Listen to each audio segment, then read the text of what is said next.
कुरान मजीद और जदीद साइंस दोनों ज़मीन और पहाड़ों के बारे में हैरत अंगेज़ हक़ाइक़ पेश करते हैं। कुरान पाक में पहाड़ों को महकूम स्टेक्स से तशबीह दी गई है जो ज़मीन को इस्तेहकाम फराहम करते हैं। जदीद साइंस भी इस बात को तस्लीम करती है कि पहाड़ ज़मीन की तहों को इस्तेहकाम देते हैं और उनकी जड़ें ज़मीन की सतह के नीचे गहरी होती हैं जो इन्हें एक मीफ की मानिंद बनाती हैं। 1. कुरान में पहाड़ों का जिक्र। अल्लाह ताला कुरान मजीद में फरमाते हैं, और हमने ज़मीन में पहाड़ों को मैखों की तरह गाड़ दिया ताकि वो हिल ना सके। सूरत अल-अंबा 7। ये आयत वाज़ेह करती है कि पहाड़ ज़मीन की इस्तेहकाम के लिए एक अहम किरदार अदा करते हैं। कुरान के मुताबिक पहाड़ ज़मीन को हिलने से बचाते हैं, जो जदीद साइंस के मुताबिक भी दुरुस्त है। 2. जदीद साइंस के मुताबिक पहाड़ों का किरदार। Plate tectonics.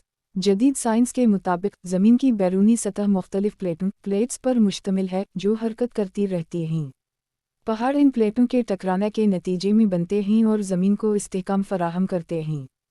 पहाड़ों की जड़ें। साइंसदानों ने दरियाफ्त किया है कि पहाड़ों की जड़ें ज़मीन की सतह के नीचे गहरी होती हैं, जो इन्हें एक मीफ या कील की तरह ज़मीन में मजबूती से गाड़ देती हैं। ये बात कुरान की इस तशबीह से मेल खाती है कि पहाड़ मैखों की तरह हैं। 3. ज़मीन की तख्लीक और इसका तवाज़ुन। कुरान में इरशाद होता है, और ज़मीन को हमने बिछाया और उसमें पहाड़ों को कायम कर दिया। सूरत अल-हजर 19। ये आयत ज़मीन की तख्लीक में अल्लाह की हिकमत और पहाड़ों के किरदार को बयान करती है। जदीद साइंस भी बताती है कि ज़मीन का तवाज़ुन और इसकी सतह की तश्कील में पहाड़ अहम किरदार अदा करते हैं।